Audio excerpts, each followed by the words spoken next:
My phone ate the last video, so I'm re-recording this. How's it going, YouTube? I'm going well. A lot better than I was when I was previously making videos. So I'm not going to be using this as a vlog anymore. I'm just going to be talking about tabletop role-playing games and the hobby in general. I wanted to make a video today, but I wasn't really sure what I would make a video about. So I was thinking, I had some ideas for talking about having one player who is significantly more powerful than the rest of your party, in like a Gandalf to your party's fellowship kind of thing.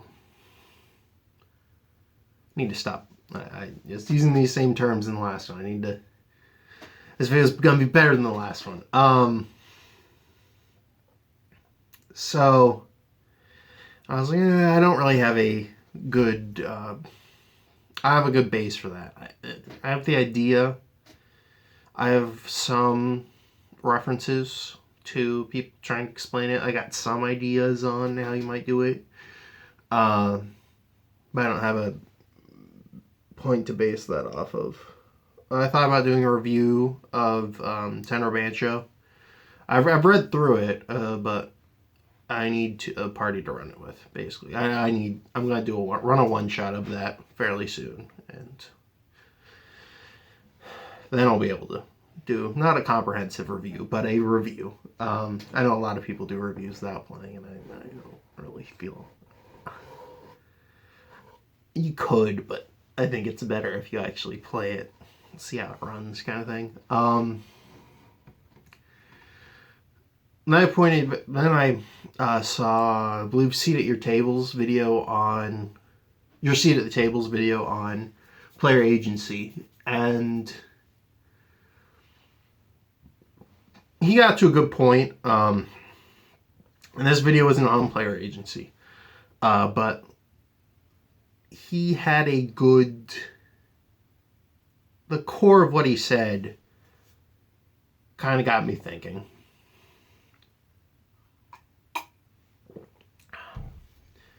Basically, there's a lot of discussion in the hobby that just repeats over and over again. And it's because it's repeating now. There's a lot of people who are new to discussing the hobby on the internet at the moment. Lots of people who have been using the internet for a while, have been playing TTRPGs for longer than I've been alive, but are just in the past couple of years or so, getting into discussion on the internet. Getting into actual discussion. You know, they've been using email, they've been doing stuff, but they haven't, been on forums and things, and it's just now that this kind of, people are realizing that there's discussion about tabletop role-playing games on the internet.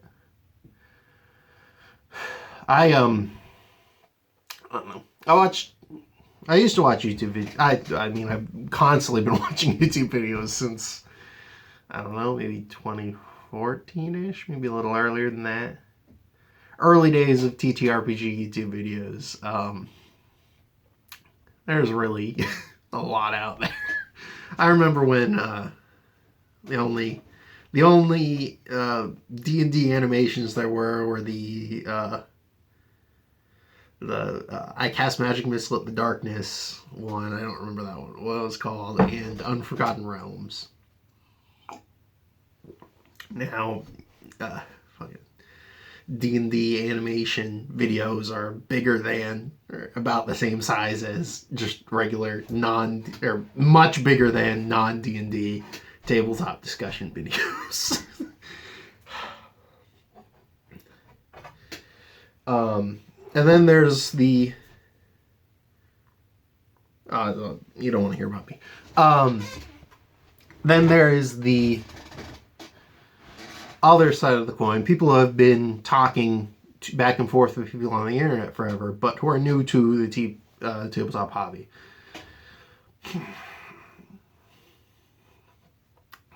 And although they both have different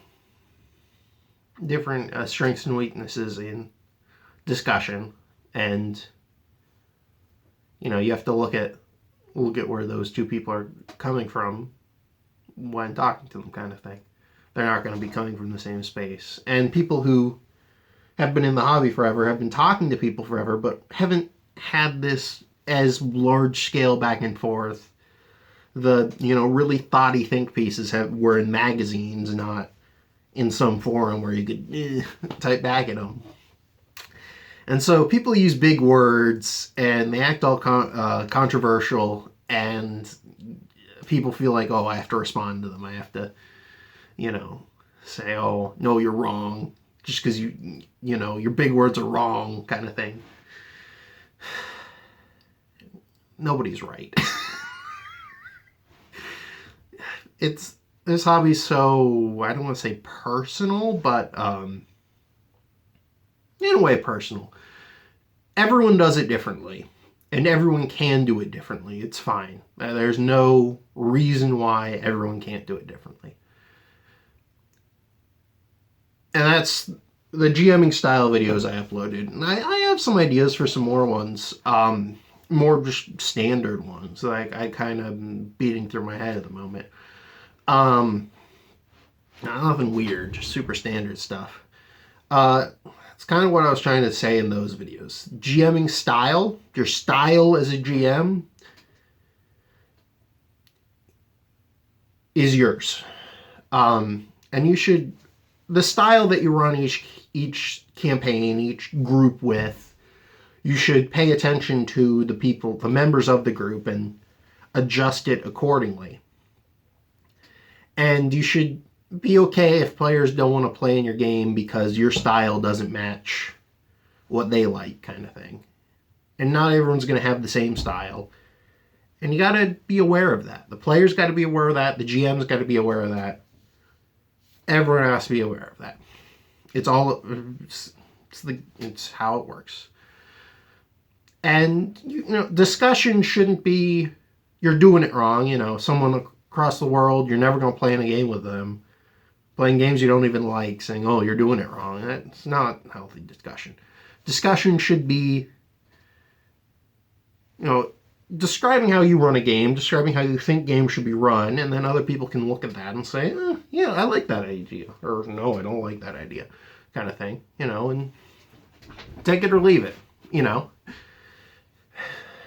And it doesn't matter how many followers someone has.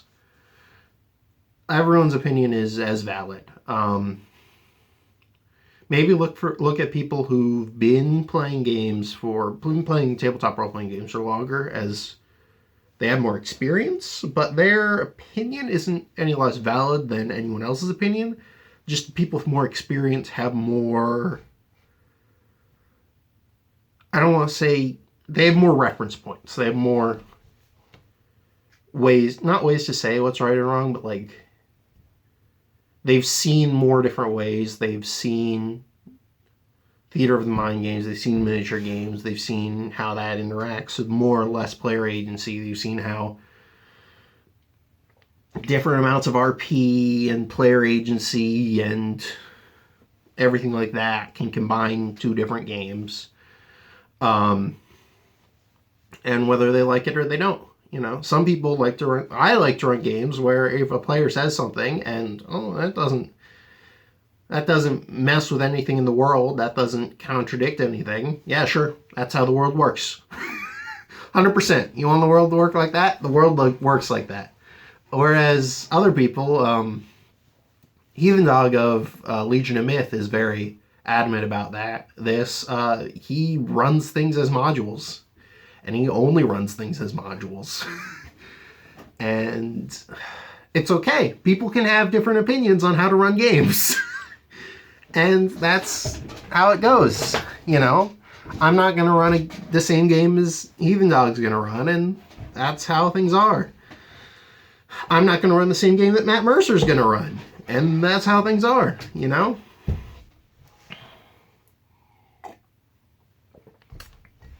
you can look at other people and say, yeah, no, I like your style. I'm going to take stuff from your style. I like Casting Shadows blog. I can't remember his channel name at the moment. That's his blog's name. I like his GMing style a lot. I think he has a really good GMing style. I like, I'm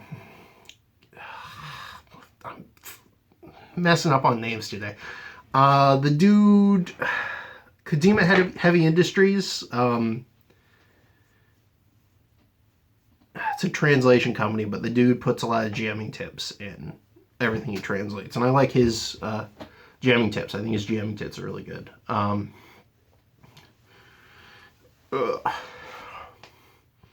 Whereas I personally don't like playing games that are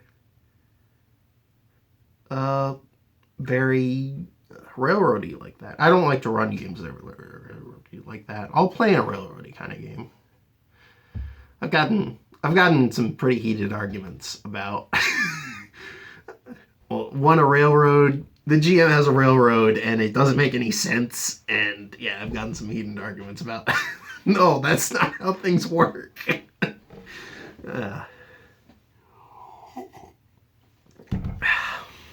And I'm a big guy, so getting in heated arguments is not good for me. Yeah,